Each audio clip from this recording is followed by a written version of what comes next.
जैसा कि आप जानते हैं कि उत्तर प्रदेश में एक बार फिर से भारतीय जनता पार्टी की सरकार बन चुकी है।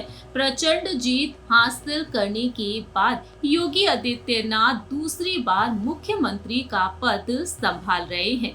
25 मार्च के दिन योगी आदित्यनाथ ने शपथ ग्रहण की। दूसरी बार मुख्यमंत्री के तौर पर मुख्यमंत्री का पद वह बखूबी संभालते हुए नजर आ रहे हैं।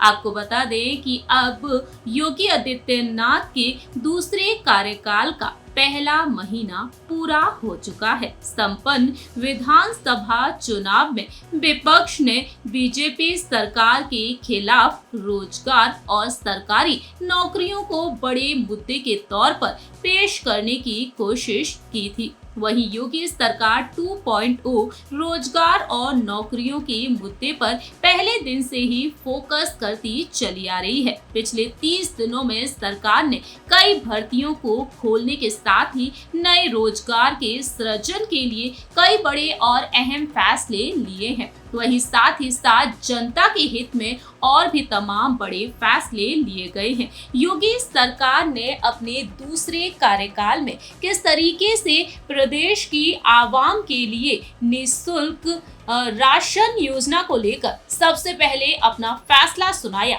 योगी सरकार ने अपने दूसरे कार्यकाल के पहले दिन ही ये फैसला सुना दिया था। तो वहीं अपने नए मंत्रिमंडल के साथ बैठकर उन्होंने मीटिंग की और अपने कैबिनेट मंत्रियों को कई बड़े फैसले भी सुनाए। लेकिन देखने को मिल रहा है कि दूसरे कार्यकाल के पहला महीना पूरा हो जाने के बाद अब योगी सरकार के खिलाफ एक बेहद बड़ी खबर आ चुकी है।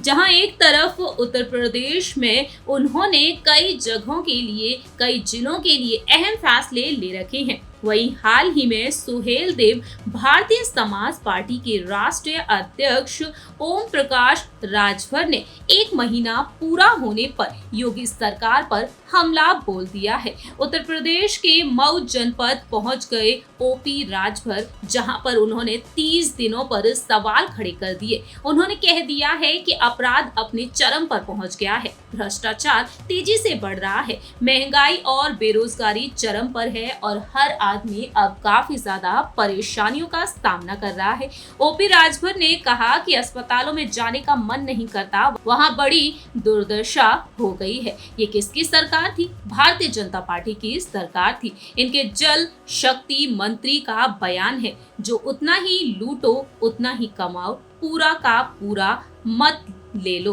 उत्तर प्रदेश की सरकार योगी के मंत्रियों का बयान है। उनके मंत्री खुद ही बता रहे हैं, सच्चाई है एक ही काम बता दे। 30 दिनों में सार्वजनिक रूप में हुआ है। इतना ही नहीं, यहाँ पर उन्होंने और भी तमाम बातें कही हैं। उन्होंने कहा कि बीजेपी सरकार में एक ही सही हो रहा है, खाता ना वही जो बीजेपी कहे वही सही है। आज एक व्यक्ति महंगाई का बात नहीं करता है, वहीं समान शिक्षा की बात नहीं करता है, गरीबों का इलाज फ्री में कैसे हो इस पर बात नहीं करते, जातिगत जनगणना कैसे हो इस पर बात नहीं करते। भारतीय जनता पार्टी पूरे देश में नफरत पैदा करती है और इस तरीके से ओपी राजभर ने इन तमाम बातों को किया। लेकिन साथ ही साथ बुलडोजर चलाने की कार्रवाई को लेकर उन्होंने कहा कि बुलडोजर चलाने की कार्रवाई जाति धर्म देखकर ही की जा रही है। भारतीय जनता पार्टी का विधायक बगल में हो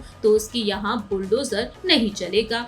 और धर्म की बात करें तो भारत पाकिस्तान की बात कीजिए, हिंदू मुसलमान की बात कीजिए, नफरत की बात कीजिए तो अच्छे हैं आप। ओपी राजभर इस तरीके से योगी सरकार पर बरसते हुए दिखाई दिए। वहीं उन्होंने कहा कि भगवान राम और हनुमान जी को मस्जिद में पहुंचा दिया। भगवा लेकर पहुंच गए लोग मस्जिद में, जहां पर लोग हनुमान चालीसा अपने घरों में पढ़ते हैं। अब वह मंदिर में माइक में 5 टाइम पढ़ रहे हैं। जैसे नमाज होती है अब हनुमान चालीसा हो रहा है। इस तरीके से ओपी राजभर जमकर बरस पड़े। मऊ की हालत देखने के बाद योगी सरकार जो लगातार अहम फैसले ले रही है, आप क्या कहते हैं योगी सरकार के बारे में? ये आप बता सकते हैं कमेंट सेक्शन में। इस रिपोर्ट में इतना ही। बाकी की तमाम अपडेट्स जानने के लिए देखते रहिए नेक्स्ट 9 न्यूज़।